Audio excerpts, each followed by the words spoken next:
Welcome to Proof of PR, your passport to the world of public relations for Bitcoin and Web3. I'm your host, Kelley Weaver, CEO of Melrose PR, the leading provider of communications and PR strategy in our unique industry. Get ready for an inside look into the future of finance, technology, and entrepreneurship from those driving innovation in the space. Join us as we learn how they generate headlines, cut through the noise, and grow their brand awareness through media placements, press mentions, and thought leadership. These are the stories behind their success. This is Proof of PR. Hi, everyone. So today I am joined by Cam Thompson, who is a news reporter at CoinDesk and co-host of the Carpe Consensus podcast. Welcome, Cam. So happy to have you here. Thanks for having me, Kelley. I'm super excited to be here and talk to you today. Me too. So I'd love to learn a little bit more about your background and how you first landed this position at CoinDesk. It's actually a really funny story. I got into crypto in college during the pandemic. I was a junior. I was obviously, had a lot of free time and just wanted to learn something new. It was finally the time where I wanted to get into it. And this was during DeFi summer, right? So August 2020, I started reading up a bunch on it. That's when I discovered CoinDesk, and I went to Tufts. So I joined the Tufts Blockchain Club. And in one of the meetings towards the end of the semester, I was figuring out my summer internship situation. I wasn't really sure what I wanted to do, but I knew I wanted to do something in crypto. I just didn't know exactly what yet. So during that meeting, we had guest speakers who were alumni of the club. And one of them was Danny Nelson, who is the managing editor of the data and tokens team. And at the time, he was a business reporter. And he said that, he was talking about his job and CoinDesk and how much he loves covering crypto, and said that CoinDesk had internships. So, if anyone was interested, reach out to him. So I immediately messaged him, said, "Hey, Danny, I'd love to talk to you about this." And then I interviewed for the position of social media intern, and that was about 2 years ago. So I've been at CoinDesk since. I interned through my senior year of college, and then I started full-time in July of 2022. And the rest is history. That's amazing. Did you have any background in journalism? So I didn't have any background in journalism, which was why I was a little bit, I wasn't sure if I would be fit to be a reporter, right? Because so many people at CoinDesk are so skilled and come from very long backgrounds of journalism. And being pretty new entering the space, I had such a strong passion for crypto, but I didn't know necessarily how to write it, in this journalistic sense. And I learned a lot of that as an intern, and that was super helpful. I'm really grateful for a lot of the skills that fellow editors and reporters taught me along the way. And it's been a lot of fun. I love that. That's so inspiring. And I will say that we've noticed at Melrose that if you hire people who have the passion for crypto, that the rest can be learned in a way, as opposed to Totally. if you have the PR skills and then you don't necessarily have the passion, it's the subject matter matters so much when that's what you're covering day in and day out. Totally. I mean, especially in crypto, if you understand the different topics, if you understand blockchain technology, then being able to describe it and break it down for readers isn't so hard. So a lot of those specific skills about how to write a news story, I learned that, but having that passion for telling these stories and being able to explain them in ways that made sense to readers was something that I was really fueled by in my work. So, the journalism part I've been able to build throughout the past 2 years, and that's been really exciting. And I'm very grateful to be, at CoinDesk with so much success in the past year. I love that. And I love that Danny came in and spoke at a college. That's amazing. And it was awesome. Yeah, that's how I first discovered PR too, was through an adjunct professor who brought in experts and sort of fell in love with that. So I definitely relate to that. It's awesome. Story. Yeah. I love those little moments where, you're just learning about something new and then it turns into your career. I mean, for you too. I mean, it's awesome, being able to do this every day. It's super exciting. So you mentioned you first entered the sector during summer of DeFi. That sounds like an exciting time to join, but I know you cover NFTs a lot. What do you love most about NFTs? It's a very good question. I have witnessed NFTs from the start of PFPs, not the start actually, because I wasn't there in 2017. I can't say that I've seen NFTs from the very beginning, but in 2021, when they really took off, I was fascinated by not just the actual tokens themselves, but the culture that was really brewing behind them. So people forming communities, whether they were ape holders, whether they owned pudgy penguins, whether they owned or they were super excited about these Christie's auctions with, Beeple NFTs, Tyler Hobbs, Dmitry Cherniak. Like, so many people were coming into the space and doing really cool things. And what I found, my favorite part, is the digital art side. So I love that NFTs have been a new way to power this medium, especially with generative art. It's been around since the 60s, and NFTs have really given it a new life by putting that code on chain. And it's been really cool to see. I've met so many amazing people, and I love the artist communities overall. That's one of my favorite areas to cover, to be honest. That's awesome.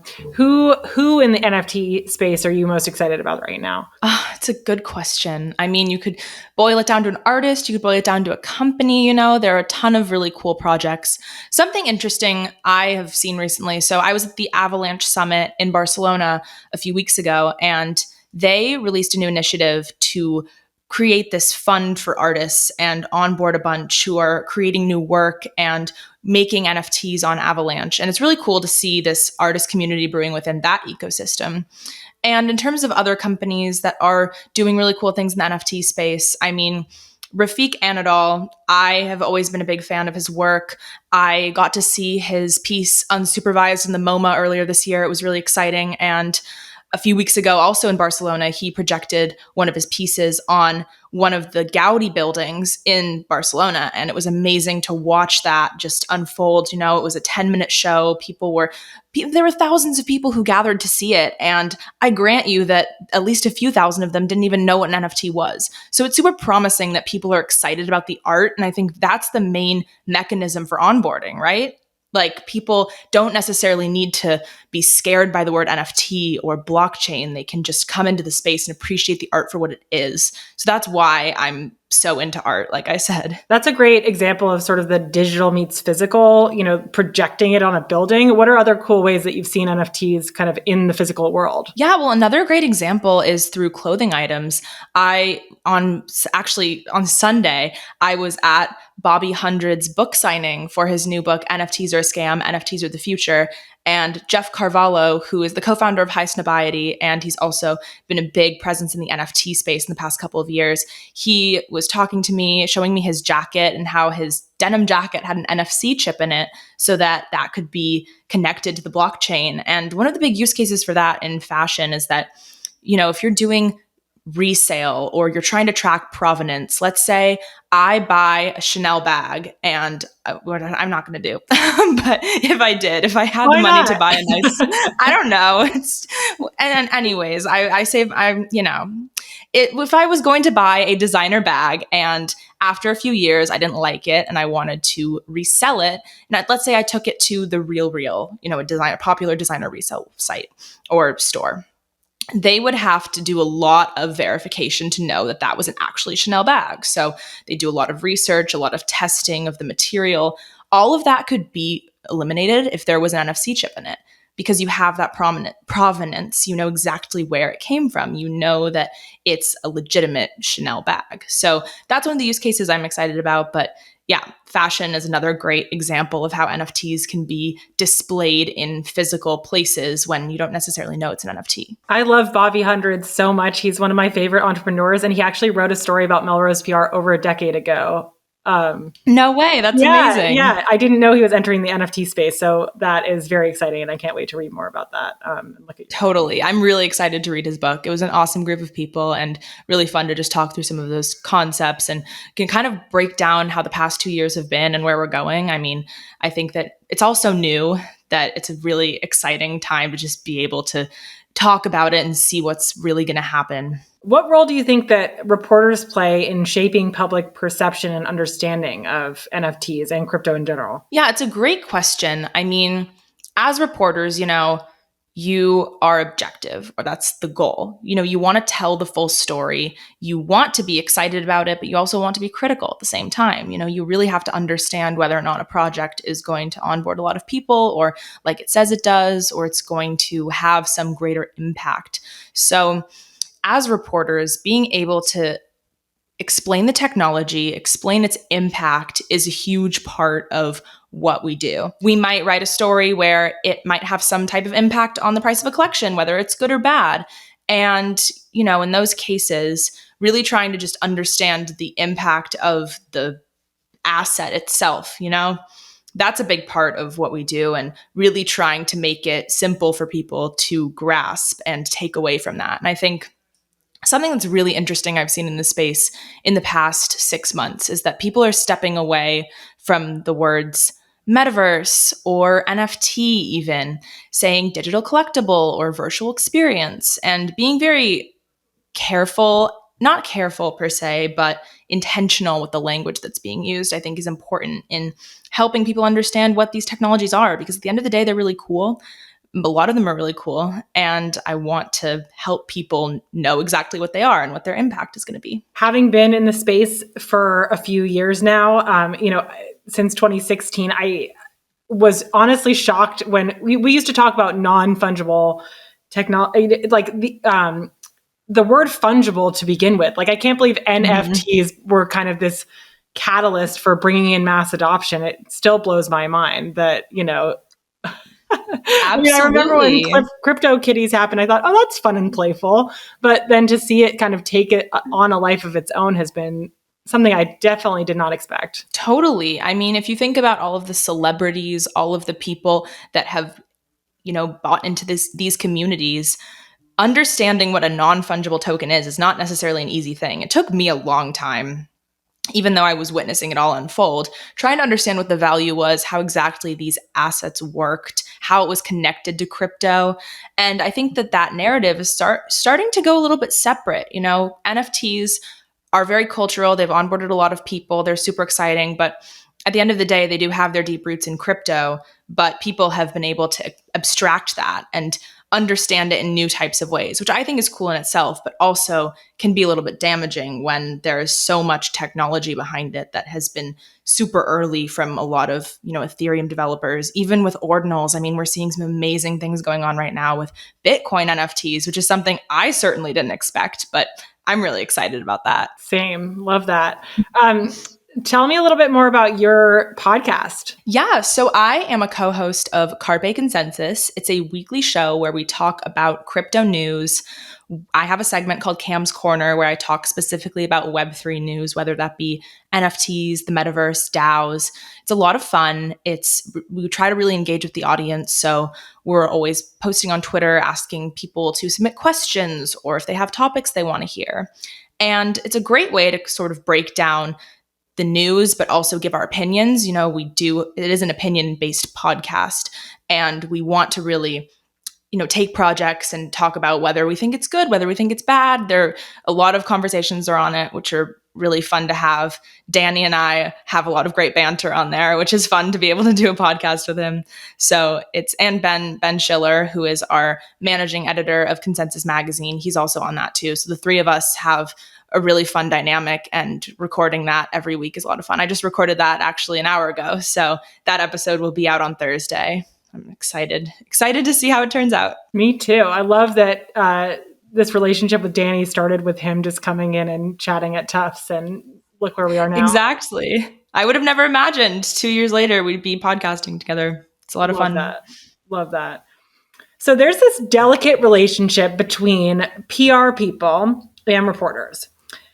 How important is this relationship, and what kind of interactions do you typically have with PR professionals? Absolutely. And I think this is something too that I have taken a lot of time to think about and understand. Something I first experienced when I started writing news at CoinDesk. It's super helpful. We have to understand that every company, every larger, medium-sized company in crypto, having PR is really important. Being able to communicate those ideas, being able to tell those stories, getting stories out across different outlets, but also being able to protect the reputation of a company. I mean, it's something that a lot of people want, and it's good for the space. At the end of the day, I think that unfortunately there is a little bit of a toxic culture in crypto, and being able to have teams who are ready to communicate ideas without, overselling something or shilling something too much or upsetting a community that might feel disenfranchised by it. It's important to be able to healthily tell these stories and get that press out there. So in that relationship, I find it super helpful. I mean, obviously, I know the Melrose team very well. I know a lot of great teams of people who work in crypto PR, and it's awesome to be able to, I'll email Kelley, for example. Hey, I'm working on a story about XYZ. Do you have this person you can connect me with? I mean, there are a lot of great opportunities for that. And it's something that I really enjoy, being able to be in touch and getting access to people that I might not be able to otherwise. I mean, that's something that I really appreciate. And meeting new people too. It's awesome. It's been a super helpful part of my career as a Web3 reporter. Can you highlight a few key qualities or characteristics that you appreciate in PR people when it comes to collaborating on news stories or press releases? Totally. So I always appreciate then this is pretty simple, but quick response time and a very clear embargo date, especially if news is embargoed. I also really appreciate, if I have follow-up questions, being able to ask right away and get a response. I appreciate also when I'm attending an event and someone reaches out to me about people I can meet with or helping to set up connections. Even when I'm working on a story that has to do with greater concepts in crypto, it's not necessarily news pegged, being able to ask, hey, I know you work with this client. Do you think I could talk to them for this story that I'm working on? It's super helpful to have just someone who's a point of access to all of those different clients. And I really appreciate that. And just being able to be really helpful and understand, I think that it's a tough role, right? Being on the side of the company, but also really being on the side of the reporter, and balancing that isn't easy, but it's something that's super important. And I think that a lot of people, especially Melrose, do very well. Thank you. I appreciate that. It sounds like what you look for is just someone who can be the matchmaker in a way that has a sort of an understanding of what it is that you need and can get it to you efficiently. Is that right? Absolutely. Absolutely. That's exactly what I mean.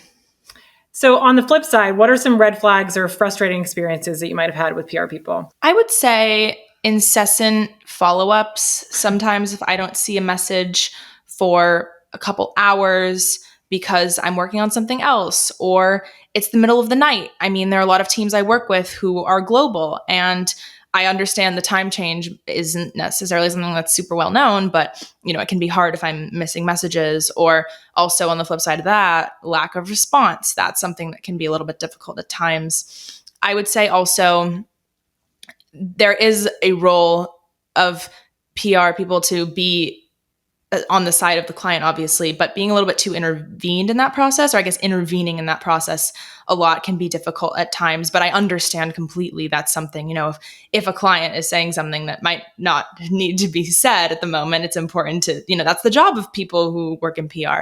But, I would say just being able to kind of facilitate that relationship, those are also very, very important things that go into the role, and something that, I do really appreciate being able to interact with people about. Do you prefer to have the PR people set up the sort of lines of communication with the client so that then you have direct access, so for example, setting up an intro chat with the client, or do you prefer to sort of work with the PR person directly? Totally. I think it is really helpful just to be able to send an email to someone who works in PR who I know their client is XYZ to say, hey, if you could throw some time on my calendar for this call, after I've obviously already emailed and asked about what the story is that I want. Another thing sometimes that I know is helpful that I could be better at, this is something I could be better at as a reporter, I am aware of, is sending my questions ahead of time. That's something that sometimes I, am scrambling to the last minute working on something else, but I know what I'm going to say. But just being aware that the person I'm speaking to might not necessarily have the full context as to what I want to hear. So I know that's something I can improve on. I think that, like you said, the relationship, it is both ways. I mean, I think reporters can be better about going about those relationships and, just being a little more understanding of the fact that there's someone in the middle and there's a client and then there's a reporter, how to facilitate that so it's easiest for everyone. That's something I definitely have learned myself. Can you discuss the role of social media and community channels for sourcing news and opportunities? How do you use them? I spend a lot of time on Twitter. And it's not necessarily because I am super active myself, but a lot of NFT projects, a lot of crypto communities. I mean, crypto Twitter is a huge part of what we do. So if there is a source who posts a Twitter thread that's really interesting or explaining some news from a company, I'll want to see that. I might write about it. Also, in my stories, a lot of times I'll embed tweets that are related to something. So let's say I wrote about a new ordinals project and people were really excited about it and they were minting it and showing off their tokens and, engaging with people in fun ways on Twitter. I'll want to embed some of those tweets to show the community response. So that's a really helpful tool, being able to access that. Besides Twitter, Discord is also helpful. I've recently found that Instagram is too for NFT projects because it's so visual. So a lot of people, let's say artists, will be posting their work and the caption will have some information about what exactly the collection is. It's been helpful to see some of that in a little easier format. I mean, I know you can post pictures to Twitter, but Instagram is the picture native platform. So for some other artists who might not be on Twitter as much, it can be a great way to access that. Love that. Do you ever source opportunities?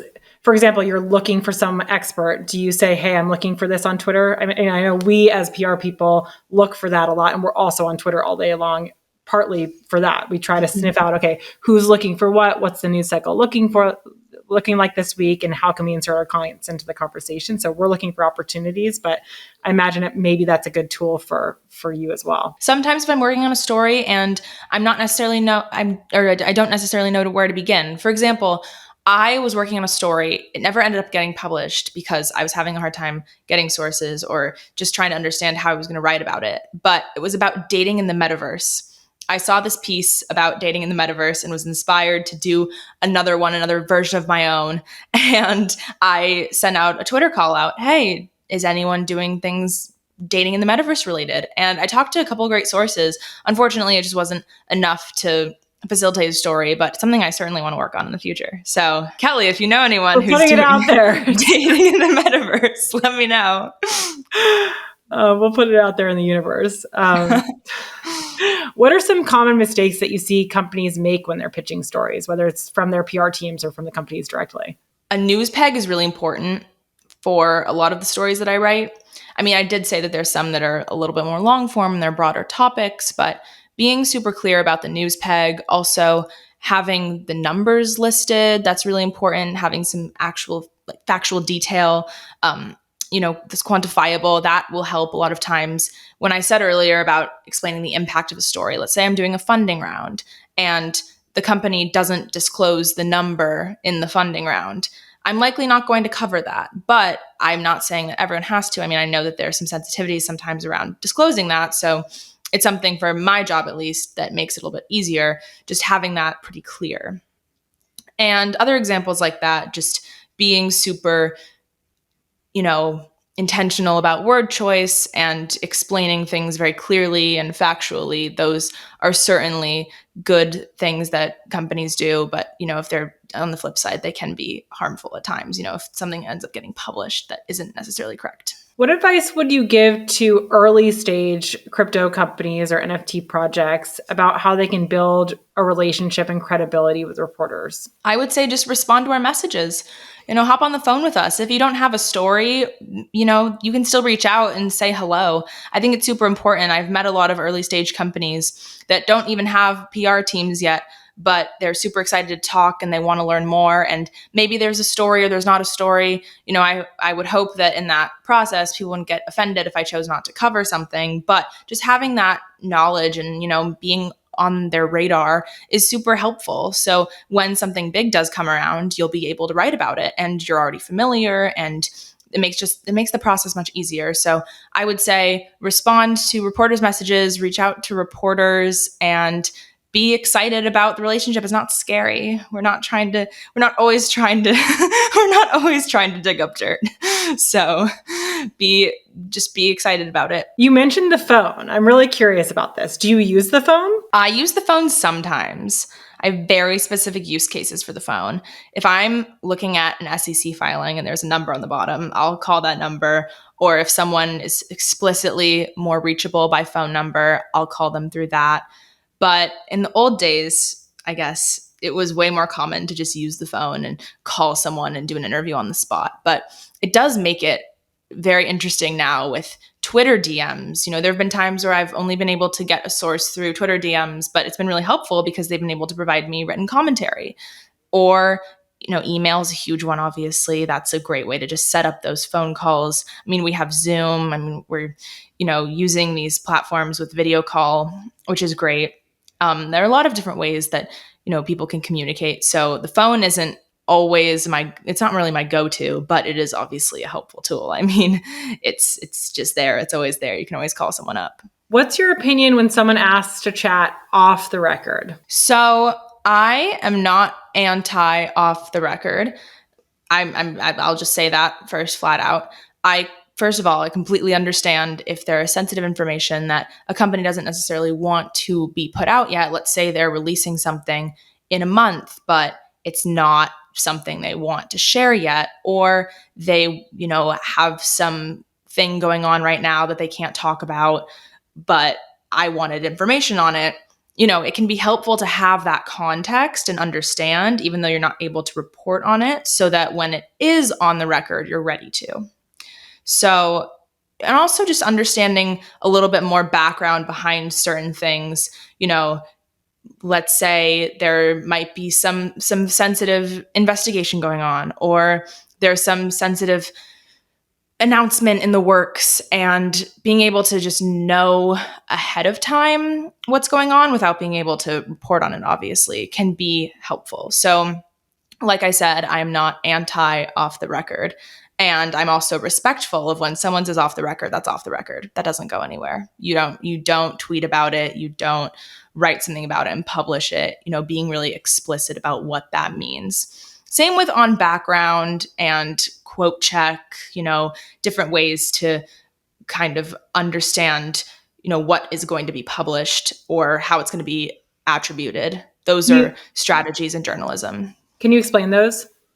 Yeah. So on background, that means that you don't attribute it to a specific person. It can be a spokesperson from a company, or it can be, a source familiar with the matter. That's typically on background.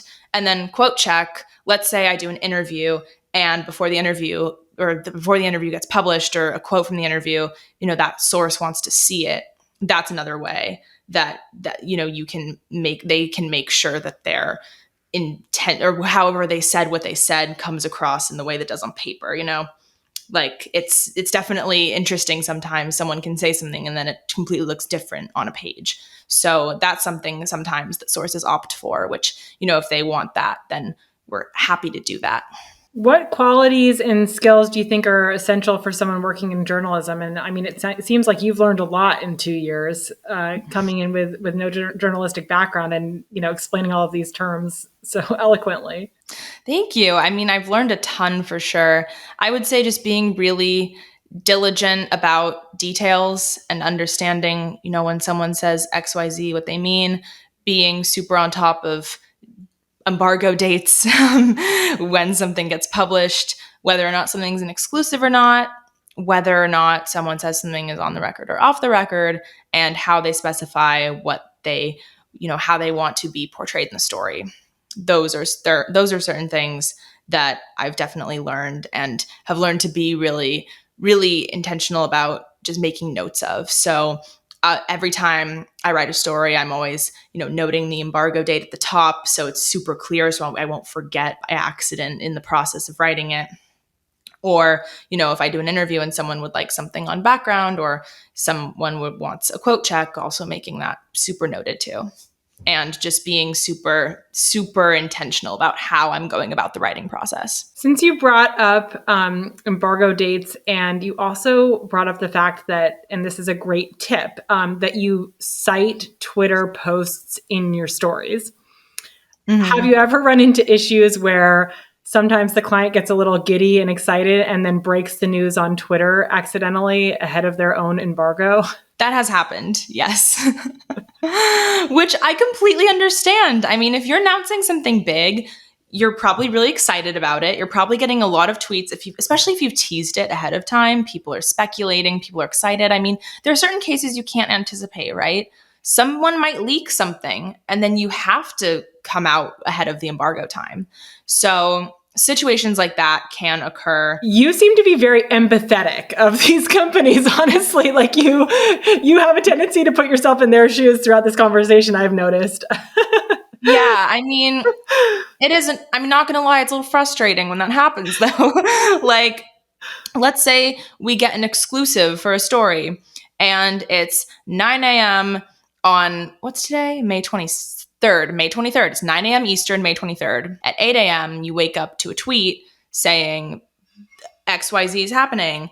And you're like, oh, I thought we were the ones to break that news. It's not a great feeling. I'm not going to lie. I mean, there's a reason why there are PR teams that help organize and facilitate that news being released. And I know it's not on the fault of the PR team at all. I mean, the client does their own thing at the end. They do their own thing. They have their own strategy. But, there are certain measures in place and there's a process, that that embargo time is communicated from the PR person to the journalist. And then that's when they're set to publish it. So yeah, I mean, I get it, but it is frustrating at times, is what I'm trying to say. Yeah, definitely frustrating to the PR people too. I can imagine. How do you ensure accuracy and reliability of information when things are just moving so fast in this industry and things are changing like minute by minute? That's a great question. So there have been times where I'm writing about NFT collections and their floor price and their trading volume, and they're in the middle of a huge pump. So I'll start writing that story. I write down the numbers, or I'll just leave an XYZ in front of the Ethereum number and USD number so that up until I'm right about to publish, I will scrap the XYZ and put in the actual number because prices are just changing so drastically. Also, being able to specify at time of writing, because once again, you could publish something and then 10 minutes later, the price is completely different. I mean, that's just how volatile crypto is. That's just how we've learned to go about writing about markets in this industry. So that's one mechanism, especially with the accuracy and precision portion too. Another way, just being super intentional about reading through the story, making sure that all of the different words, especially specifying whether or not something is a blockchain, a layer 1, layer 2, side chain, all of these different types of technologies, because that can be confusing at times when you're covering so many and really trying to understand, also the symbols for different tokens. Those are things, just doing checks, making sure that every single thing you write in the story is correct. And that definitely comes with time. So, I would spend a lot of time proofreading my own stories before sending them off to an editor back a year ago. But now it takes a little bit less time because I've done it. It feels very routine. And, in covering a lot of similar companies, you're very familiar with a lot of the terminology and the different words to describe different things that make the most sense. I'm so impressed with how efficient you've gotten at this whole process. And I was also very impressed to see you up on stage so much at Consensus a month ago. I mean, you moderated several different conversations. Yes. Played a big role. So thank you. Yeah, it was a lot of fun. I mean, that's another fun part of my job. I love being able to moderate panels. Not only do you get to meet great people, but having those conversations in real time.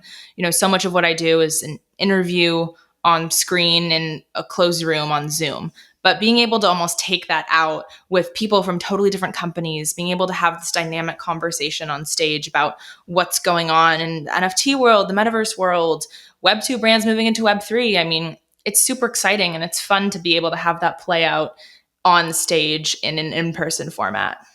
You also did some in-person podcast episodes there, right? Yes, I did. So I recorded 2 episodes of Carpe with my co-hosts. We had a podcast booth in the middle of the convention center floor, just hanging out there. Brave sponsored it. It was a lot of fun to just have an in-person setup. We hadn't actually recorded our podcast all together in person before. So it was a lot of fun to all be able to do it, sit down next to each other. It helped with the dynamic, just being able to bounce ideas off of each other. And it was fun. It was a little weird at first. I mean, I hadn't done an in-person podcast with everyone, but then I was like, I know everyone. It's chill. We're going to have fun. It'll be great. And I'm happy with how the episodes turned out. I actually, in the last episode we recorded, I reviewed a breakfast taco. in the podcast. So it was a fun moment that I don't think would have happened had we been doing it virtually. You already mentioned Twitter as a tool for this, but how do you stay up to date with the latest trends and news and developments in the industry? Absolutely. I mean, reading other publications, that's something that's really helpful. Just checking floor prices of collections, that's something I do pretty much every day. That's pretty standard. Checking my Telegram messages, Telegram groups, that's also something that I'll do to just be on top of what's going on, what people are talking about. There is a distinct difference between what people are talking about versus what's getting written about, because some areas of the space are just so niche that it might not be something that a reporter at another publication might pick up on. There are so many great crypto reporters out there. So they have, everyone has a really great grasp on what's going on. But, being able to just have a pulse on what else that's not being written about and how to be able to tell those stories is something that's super valuable. How do you see the role of journalism evolving as the industry evolves over the next few years? I believe that crypto is here to stay. I truly do. I think that it's going to be around for a long time. I don't see how it's going to leave. I don't think it's at a point. I think we're in too deep, honestly. There's just too much that's going on for crypto as an industry to be wiped out fully. So I think that I'd like to see, obviously I work at a crypto native publication. There are other publications that have their own crypto teams. I'd love to see crypto just being covered pretty broad among all different types of beats. I mean, you can apply a crypto angle to a technology beat at a tech publication. You can apply crypto to obviously a financial beat. I mean, there's so much market movement there. You can apply it to a culture beat. You can do it to a lot of different publications, or different areas of coverage, and there are a lot of different publications that are doing that. I mean, it's really cool to see how, Vogue Business is covering NFTs and the metaverse and a lot of the fashion angle with it, just as, Bloomberg is covering a lot of the markets, and also, having just these traditional financial publications step into that is really cool as well. So I'm hoping that it gets a lot broader across different publications, building out those teams. I think it has a really great potential to help with the industry. And also just the blockchain technology and tokenized media is something that's emerging right now. I recently wrote a story about that where I was talking to several publications and companies that are emerging in that world and trying to use NFTs and DAOs as a way to govern content, which I think is an interesting model. We're still pretty early in it, but I've been really excited by what I've seen, and I'm bullish on this trend. That's really cool to hear. Also, I feel like, paywalls are just frustrating in general, and there's got to be a better way, and there's got to be a way that micropayments or crypto payments could be used for, reading content. And also, Totally. to your point about it getting broad,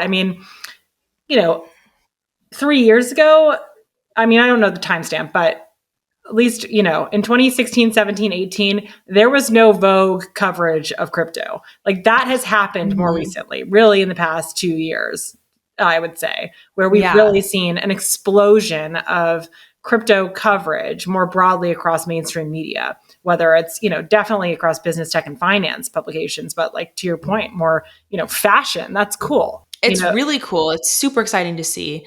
And back to your comment about paywalls, something I love about NFTs is that you could have an NFT gated platform where you connect your wallet and you can access the content. And let's say after a year, it's not your vibe anymore. You're not really sure you want to do it. You can just transfer that NFT, you can sell it. And that transfer of membership is so easy. It's way easier than having to go through canceling and, subscription ends at the end of the month.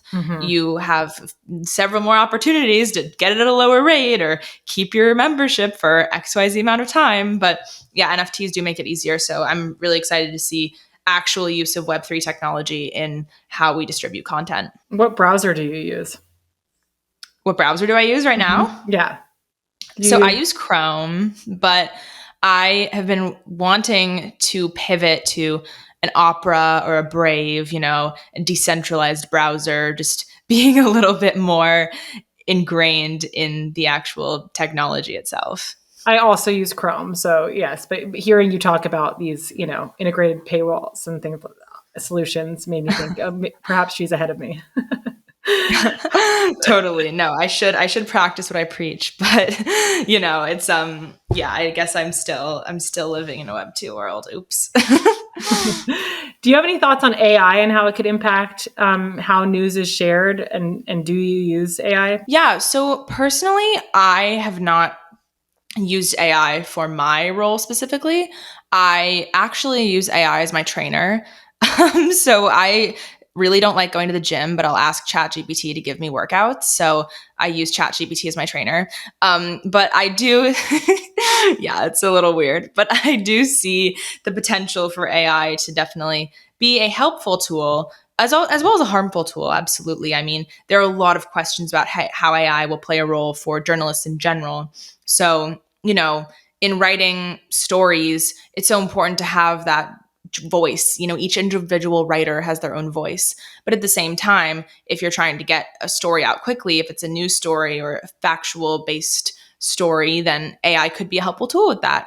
It's something that people are really talking about, and how to get a proper model that is able to really speak like a human. And so far, AI has been a little scary with that. Like, it seems pretty realistic, but I'm interested to see how it'll play out for the industry as a whole. But it's exciting. It's scary.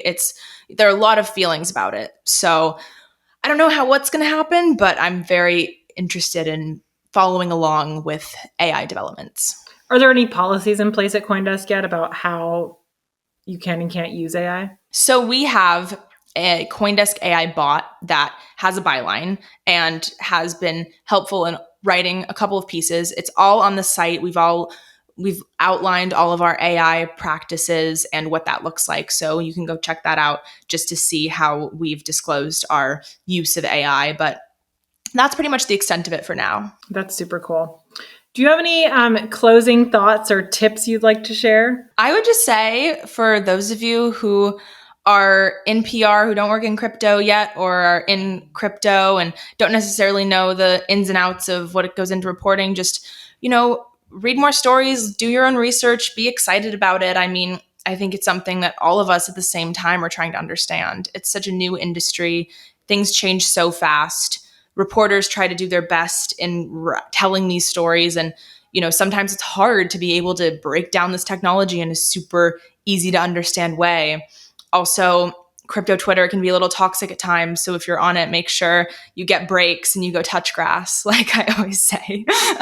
But I mean, I would say I'm really excited about what the future holds. And I think that 2023, even though it has been a really tough past year, if we're thinking back from June 2022 up until now in terms of crypto winter, it's been really hard. And I hope that doesn't dissuade you from continuing to be interested in the space. I think we're in a point where we might be starting to get out of crypto winter.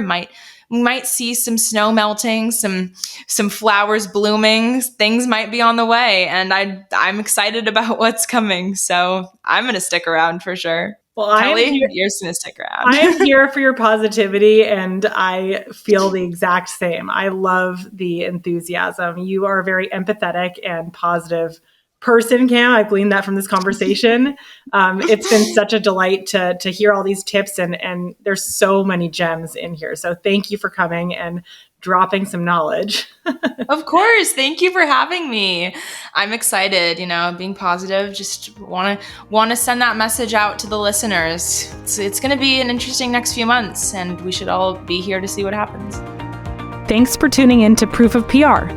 This episode was brought to you by Melrose PR, a leading provider of communications and PR strategy for Bitcoin and Web3 innovators. If you enjoyed this episode, be sure to subscribe, rate, and review us wherever you listen today. To stay up to date on upcoming guests and news, visit proofofpr.com or follow us on Twitter @proofofpr. Until next time, keep learning, innovating, and hodling.